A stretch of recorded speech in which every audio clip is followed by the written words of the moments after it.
Começando a aula de pórticos compostos, e eu sempre gosto de frisar que o interessante de fazer essa aula, já que vocês estão acompanhando no tempo de vocês, primeiro façam os exercícios de pórticos simples.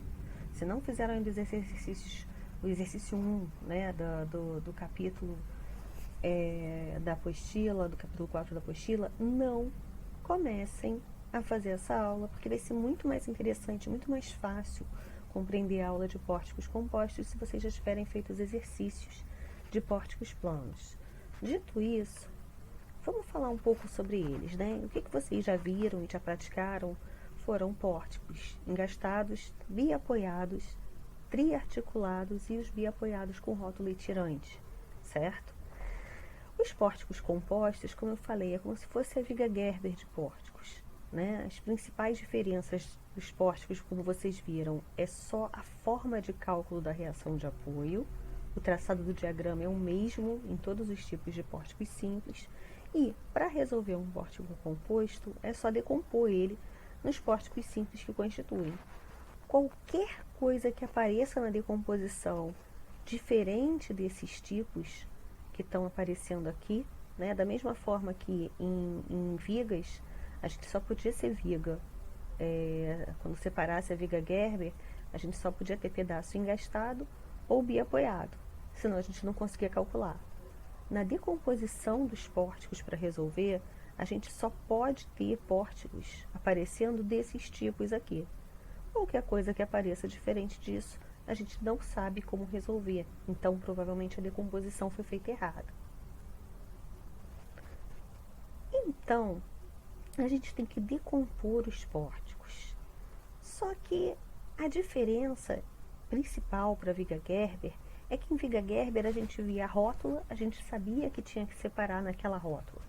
Mas reparem, existem pórticos planos simples, que não precisa decompor, que tem rótula, o triarticulado e o biapoiado com rótulo tirante. Aliás, essas rótulas são fundamentais para conseguir resolver. Então, na hora de separar um quadro composto como esse, eu poderia soltar esse trecho aqui,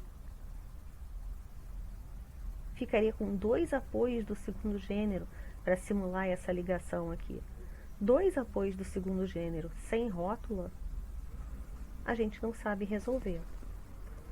Então, a gente tem que resolver de uma forma que todos os pórticos que vão sobrar sejam algum tipo daqueles pórticos planos simples.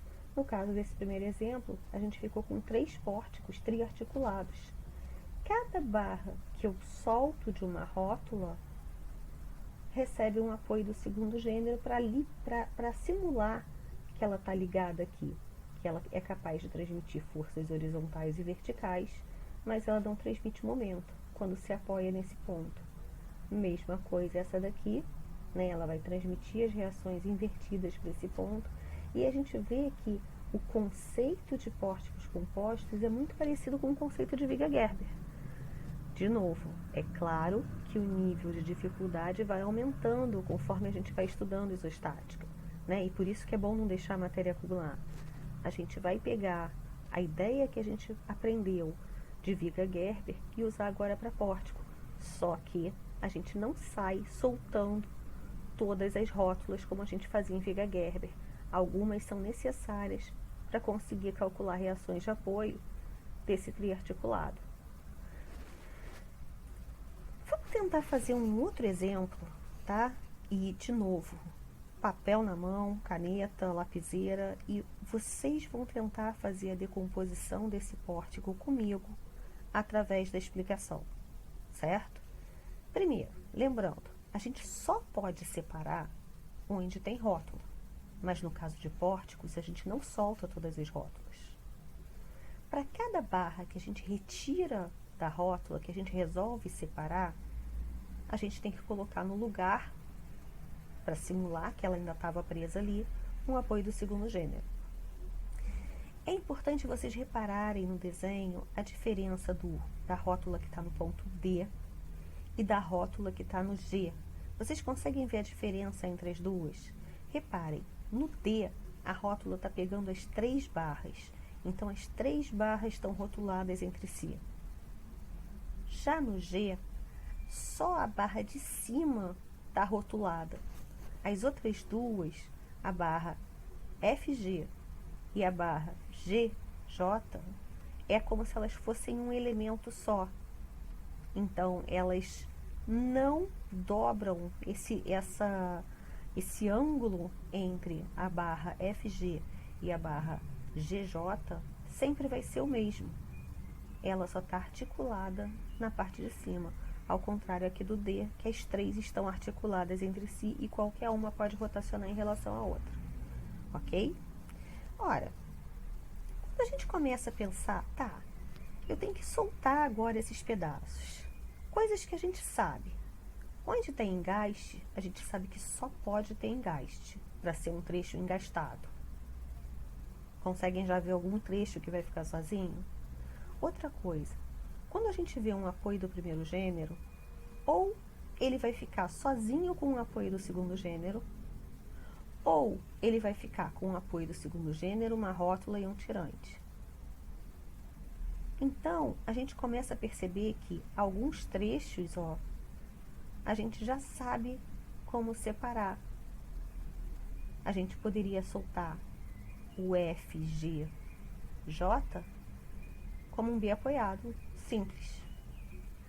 A gente pode pegar um trecho, como a gente vê que aqui tem um tirante, a gente percebe que H, D e F vão formar um outro trecho. E o trecho que tem um engaste sozinho também. Aí fica essa parte de cima aqui para a gente separar, né? Essas barras de cima ainda não foram separadas. A gente poderia soltar aqui, ó, D, A, B, e aí, soltando aqui, essa barra ganha um apoio do segundo, soltando essa daqui ganha um apoio do segundo, a gente fica com um trecho triarticulado. Mesma ideia, a gente pode fazer F, B, C, G. A gente ficaria com outro trecho triarticulado. Então, a decomposição desse quadro composto ficaria com esse jeitão aqui, ó. Ah, mas eu separei de outro jeito, funciona? Se do seu outro jeito aparece qualquer coisa diferente de só triarticulado, ou biapoiado, ou engastado, ou biapoiado com rótulo tirante, se aparece, por exemplo, um trecho com 2 apoios do segundo gênero, mas sem rótula, se aparece barra repetida, por exemplo, você fez, aparece na sua decomposição a barra BF 2 vezes, nesse trecho e nesse. Então, sim, a decomposição está errada, ok? Quase sempre tem só uma forma correta de fazer a decomposição. Além disso, o que a gente vai fazer? Em Viga Gerber, a gente tinha uma ordem de resolução, certo? Será que em pórticos compostos a gente também tem essa ordem de resolução? Já tem aqui uma numeraçãozinha, então vocês já viram que é primeiro, segundo, terceiro, quarto, quinto. Por que isso? Eu simplesmente fui de cima para baixo e da esquerda para a direita? Não. A gente tem que resolver primeiro aqueles que estão apoiados em cima dos outros. Então, olha só, quando a gente soltou essa barra aqui da rótula D, ela ganhou um apoio do segundo gênero. E ela vai estar transferindo as forças delas invertidas para essa rótula D. Quando a gente soltou essa barra aqui da rótula B, a gente também gerou esse apoio do segundo gênero e vai transmitir as reações dele invertidas para o ponto B. Aqui, ó, todas as barras que a gente soltou do F vão transmitir suas reações de apoio invertidas para o F. Mesma coisa aqui na rótula G, que essa reação de apoio vai aparecer sendo transmitida invertida para cá. E aí, a gente vai calcular primeiro as reações do pórtico 1, depois as reações do 2, transferindo, né? Depois que resolve a do 1, a gente transfere as reações para cá, resolve o 2. Transfere essas reações para cá, transfere essas para cá. Só então a gente pode ir resolvendo os pórticos seguintes, ok? pedir para vocês tentarem fazer, até para praticar, cada um desses cálculos. Então, o primeiro pórtico, a gente vai resolver aqui, a gente vai ter que achar as reações de apoio no D e no B. Tentem fazer, ver se vocês conseguem fazer sozinhas e vocês acham a mesma coisa. E depois vão fazendo isso para cada trecho, para só então seguir com a explicação da aula, ok? Então, olha só, para fazer esse primeiro pórtico, eu posso começar fazendo o momento na rótula ser igual a zero, vindo por baixo, e aí eu tenho 8 vezes 2 aqui, eu vou precisar ter uma força horizontal aqui vezes 4 para anular. Ficou fácil. Pela soma das forças horizontais, a gente consegue saber também quanto vale essa horizontal aqui, ó. 8, 4, 4, horizontais em equilíbrio. Para calcular as verticais, eu poderia agora pegar o momento na rótula pela direita ser igual a zero. Eu ia ter essa carga equivalente aqui, que é 8 aplicada a 2 metros de distância, a carga equivalente dessa força distribuída, e vou anular com esse 4 vezes 4. Reparem que foi muito fácil calcular as reações de apoio desse triarticulado, porque ao contrário do nosso primeiro exemplo, lá na aula de pórticos triarticulados, agora a gente está com a barra alinhada com o apoio. E aí acaba sendo muito mais fácil, porque quem produz momento nessa rótula aqui, ligada por baixo, é só a força horizontal. A gente acha direto essa força horizontal fazendo momento na rótula por baixo. Mesma coisa é, quem faz momento na rótula pelo lado direito aqui, desse apoio, é só a vertical. E é equivalente daqui. Fica fácil achar quanto vale essa reação vertical. E depois, pela soma das horizontais e verticais, a gente acha o restante. Ok? Feito isso, vocês vão transferir essas reações invertidas para os próximos trechos e tentar resolver agora o trecho FBCG. Vocês podem tentar resolver sozinhos e ver como é que vai ficar a resposta depois, se vocês conseguem achar a resposta. E poderiam resolver também o trecho HDEF, esse trecho aqui, ok? Como é que ficaria, então, essa trecho superior, FBCG? De novo, um triarticulado, eu posso primeiro calcular essa reação horizontal vindo por baixo aqui na rótula. E aí fica muito mais fácil achar esse 2 vezes 4 para anular esse momento de 8 aqui. Pela soma das horizontais, a gente acha essa. E aí, para achar as verticais, a gente sempre pode fazer a soma das verticais ser zero, né? E a gente vai descobrir que VA mais... VA não, né? A gente está chamando isso aqui de F agora. VF mais VG tem que ser igual a 12, ok? E fazendo o momento em torno desse daqui, ou em torno desse daqui, a gente acha uma das verticais. A outra coisa que a gente pode fazer é fazer o momento da rótula agora pelo lado direito. Também funcionaria fazer isso, né? Vocês teriam essa equivalente, esse momento, essa horizontal, que vocês já teriam calculado, e essa vertical, para descobrir quanto vale o momento aqui na rótula. Qualquer coisa que vocês tenham feito nesse sentido, se vocês acharam essas reações aqui, vocês fizeram certinho. Ok? Vamos para o próximo trecho, então, para o terceiro. Se vocês já tentaram resolver, passem para o próximo para ver se vocês acharam a resposta correta. Como é que a gente calcula esse trecho? Primeiro, as reações de apoio dele são como se fosse um biapoiado comum. Lembram? Apoio do primeiro gênero aqui, apoio do segundo gênero aqui. A gente calcula, a soma das horizontais tem que ser 0, 4 e 12, a gente já acha esse 16 aqui, no apoio do segundo gênero. A gente também descobre que a vertical em H e a vertical em F somadas tem que ser igual a tudo que está descendo aqui. Ora, temos 4 kN para baixo e 4 kN por metro em 4 metros também para baixo. Se a gente tem 20 descendo, a gente tem que ter somadas essas duas aqui, 20 subindo. E a gente pode fazer o somatório dos momentos em torno de um dos apoios ser igual a zero. Se a gente fizer o somatório dos momentos em torno de F ser zero, a gente descobre esse 18 aqui. Lembrando, para fazer o cálculo das reações de apoio do biapoiado com rótulo tirante, a gente pode esquecer que existe rótulo e esquecer que existe tirante, trabalhar só com as forças externas e achar essas reações. Mas, na hora de calcular a nossa próxima incógnita, que é o esforço normal no tirante, aí sim a gente vai precisar fazer o momento na rótula C0. Então, reparem, a gente corta esse tirante aqui como se fosse uma força N para um lado e uma força N para o outro. Só que agora, como esse tirante está inclinado, quem vai produzir momento nessa rótula vindo por baixo é a componente vertical, horizontal ou inclinada desse tirante? Horizontal, certo?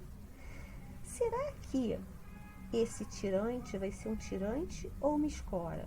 Essa força aqui está tentando fechar essa rótula aqui? Ou está tentando abrir esse ângulo? Quem está impedindo é o tirante ou a escora. Acho que vocês já perceberam que nesse caso aqui seria uma escora. Vamos ver o próximo. Como é que a gente calcula esse biapoiado aqui? A gente vai fazer como? Ora, primeiro tem que ter transferido as reações que vieram lá do G do segundo pórtico para cá, invertidas, e aí resolver isso aqui. Ah, e aqui, chegou alguma reação dos outros pontos que a gente já resolveu? Não. De novo, a gente vai pegar a reação desse apoio e desse, e vai transferir todas elas invertidas aqui para o que sobrou, para o engaste, para esse ponto F, ok? Então, aqui, a gente vai calcular essas reações e, através do somatório das forças horizontais, verticais e momento, é que a gente descobre que isso aqui vale 10 na horizontal e 2 na vertical, tá? Espero que vocês tenham conseguido fazer esse aqui sem problemas, né? Porque é um biapoiado comum, e vocês já fizeram alguns exercícios sobre isso. Em caso de dúvida, é só chamar, que a gente resolve. E aí, a gente fica com os resultados, então, de como ficaria as reações de apoio de cada um deles. E aí, quando vem aqui para o engaste, ó, a gente vai transferir de forças horizontais esse 10, esse 2 e esse 16, a gente soma, inverte e aplica aqui como força horizontal. As verticais, a gente pegaria esse 2, esse 8 e esse 2, soma, inverte e aplica aqui. Todos esses apoios aqui é como se estivessem apoiados nesse ponto, porque foi dessa rótula que eles se soltaram. Ah, mas o que aconteceu com a rótula que estava aqui? Por que ela desapareceu? Porque não faria sentido no desenho a gente ter uma rótula na extremidade de uma barra sem rotular ela com ninguém. Então, a partir do momento que você foi soltando essas rótulas, perdeu o sentido ela continuar desenhando aqui. Já a rótula daqui, ó, do D, como a gente só soltou a barra de cima, a barra DF e a barra DH continuam rotuladas entre si. Não foi porque a gente soltou uma barra que essa articulação aqui desapareceu. Já na G, olha a diferença. Como só a barra de cima estava rotulada, quando ela ganhou o apoio aqui, esse trecho continua sendo uma peça única. Já não tinha rótula entre essas duas barras. A rótula estava só em cima, ok? Teoricamente, vocês devem ter achado essas reações aqui, além do esforço normal no tirante. Vamos falar sobre ele já já. Como é que a gente acha o esforço normal no tirante? Se a gente faz o momento na rótula vindo por baixo, a gente teria aqui, ó, 12 vezes 2. Um momento fazendo 24 no sentido anti-horário em torno dessa rótula. E só essa componente horizontal aqui poderia anular isso. Uma componente horizontal que multiplicada por 4 vai dar 24 para o outro lado. Então, a gente já sabe que a componente horizontal aqui vale 6. Por semelhança de triângulo simples, né? Eu acho que só com essa explicação vocês já conseguem sair, senão qualquer coisa a gente faz um extra a respeito disso. Mas por semelhança de triângulos, se aqui é 3, aqui é 4 e a hipotenusa vale 5, se eu tenho uma força horizontal que vale 6, a componente horizontal para valer 6, a hipotenusa vale 10. E como ela está empurrando a rótula para fora, o valor do esforço normal aqui é menos 10. Reparem que cada diagrama foi feito olhando o que está acontecendo em cada pedaço. Ó. 4 comprimindo, diagrama de normal menos 4 aqui. 4 comprimindo, diagrama de normal é menos 4 aqui. Só que essa não é a forma correta de representar o diagrama de normal de um pórtico composto. Para efeito de primeira explicação, fiz assim separado para vocês entenderem que o real, o todo, é igual ao desenho do diagrama de cada parte. Mas o correto seria desenhar já direto tudo aqui. Ok? No pórtico já montado. Só que você pode olhar só esse pedaço aqui para desenhar nessas duas barras. Ok? Isso vai valer para todos os diagramas, para o diagrama de normal, para o diagrama de cortante, mesma ideia. Quem sabe fazer o diagrama de cortante para um triarticulado, para um biapoiado com rótulo tirante, para um engastado e para um triarticulado e para um biapoiado, consegue fazer do quadro composto por eles. Mesma coisa a ideia do diagrama de momento. Reparem que a teoria dessa matéria não é pesada. É uma teoria até fácil, porque é só um complemento, né? É como se a gente pegasse o conceito de Viga-Gerber e aplicasse em pórticos. Quando o aluno já estudou pórticos simples, ele vê essa aula de pórticos compostos e fica fácil, porque ele já sabe resolver os pórticos simples, o passo a passo dos pórticos simples. Caso ele não saiba, é bom fazer os exercícios, né? A primeira parte dos exercícios do capítulo 4, antes dessa aula, e o restante dos exercícios do capítulo 4 da apostila, após assistir essa aula. Quem achar que é pouco exercício, eu ainda não estou sentindo segurança, e vocês sabem que quanto mais exercícios vocês fazem, mais segurança vocês têm do que vocês aprenderam. Para sentir mais segurança, vocês podem também fazer os exercícios propostos do seguinte, tá? Do 6.13 ao 6.28. Eu sempre peço para, assim que o cara acaba de assistir essa aula, acabou de assistir a aula de quadros compostos, pega o 6.13 do C15 e tenta fazer. O exercício 6.13 do C15, eles são só quadros compostos para fazer a decomposição. Não precisa fazer cálculo, não precisa fazer nada. É verificar se vocês conseguem fazer a decomposição de pórticos, que é a parte mais difícil, ok? E conseguindo fazer isso, não vai ter mistério dos exercícios que vocês vão ter que fazer, tá? Gente, pórtico composto, a parte teórica está aqui. Em caso de dúvida, em caso de dificuldade para fazer os exercícios, é só chamar, ok?